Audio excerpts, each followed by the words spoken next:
back! And here's Sammy, and here is Joshi!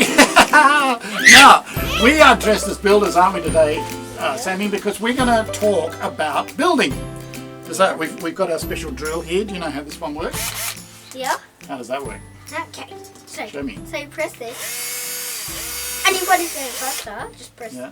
Just turn that. Okay, that's good. So that's a drill. But we are going to think about a special type of building today.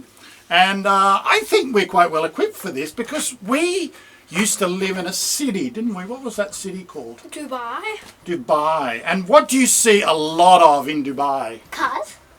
Yeah, you see a lot of cars. What else do you see? Cars. Expensive cars. Really expensive cars, that's right. And what else do you see? Cars. Okay, more cars. But think about, like, when you look out across the city, what do you see? Oh yeah, the Burj Khalifa. The Burj Khalifa, that's like the big tall buildings. But what else do you see, like, everywhere? People. Okay, people. And what else do you see everywhere? We lived on top of it. Dubai. Sand. Yes, sand. Okay, so we are thinking about buildings, and we're thinking about sand, and we're thinking about rock. Now let's just have a look at Dubai here, because these buildings are huge, but they're built on what? Sand. Sand. How do you build on sand? You do a foundation, and then you build on top of the foundation. Ah, that's interesting. Actually, in Dubai, the foundations have to go down very, very deep. Yeah. For the mums and dads, the foundations go down about 40 meters below the building. They have to go down through the sand till they get to rock. So why would they have to get down to the rock before they start building a big building on top of the sand? Because like the Leaning Tower of Pisa, it was built on sand and no foundation.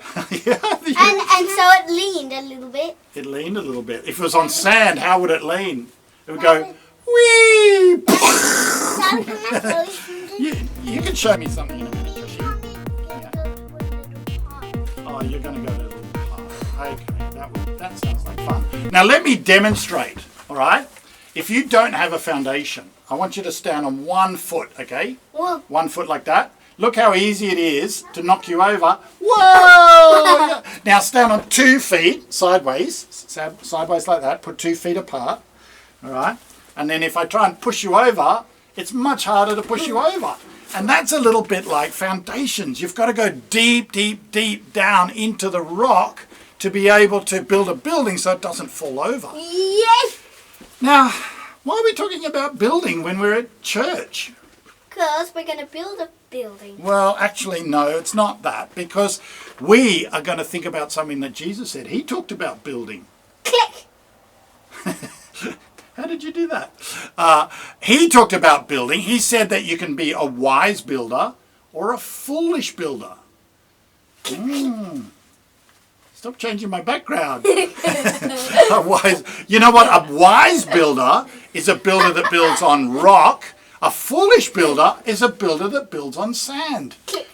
We're going to look at a video in just a moment, but as you look at this video, Jesus is not talking actually about building houses and building buildings and building skyscrapers. He's talking about our life. Yeah. He's saying that we need to build our lives on the words of Jesus. We need to build our lives on the words of the Bible. And a wise builder is somebody who does exactly that. He listens to Jesus' words and puts them into practice.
says, anyone who hears and obeys these teachings of mine is like a wise person who built a house on solid rock.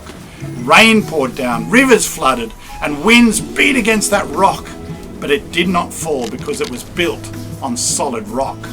Anyone who hears my teachings and doesn't obey them is like a foolish person who builds a house on sand. The rain poured down, the rivers flooded, the winds blew and beat against that house, and finally it fell with a great crash. Whoa.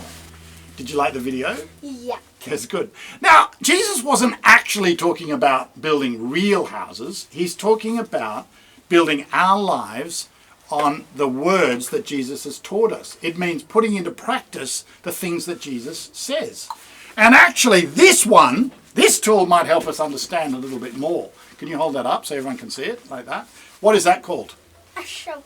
And what does a shovel do? Digs down deep. It digs down deep. It can dig about 200 meters. 200 meters. It can go deep down to build a foundation. And what Jesus is saying, he's using it as a bit of a picture. He's using it as a picture that we need to dig down deep into the words of the Bible, into Jesus' words, and base our lives on what he has taught us. Here are just a few things that he said. The wise and foolish builders comes from a thing called a Sermon on the Mount. And in there's a whole lot of really special words that Jesus says. He says this one. What's that one say? Make your light shine so that others will see the good that you do and will praise your God, Your Father in heaven. Make your light shine. That means if you follow Jesus, you'll be like a bright light shining through your school or shining through our community here. It says, I tell you, love your enemies and pray for those who mistreat you. It says, treat others as you'd want them to be treated yourselves. And it also says, he says, don't worry about tomorrow. It will take care of itself. You have enough to worry about today. And then later on, Jesus says, love the Lord your God with all your heart, your soul, your mind, and your strength. Doesn't he? And he says, love others as much as you love yourself. These are all some of the words that Jesus says base your life on. So when we say that we're trusting Jesus, what that means is that we are living life following Jesus' words and doing what he says. Let's see if you can do it this week, and we'll try and do it too. Will you be a wise builder this week? Yep. Build your life this week on the words of Jesus. Do what he says. See ya. Bye.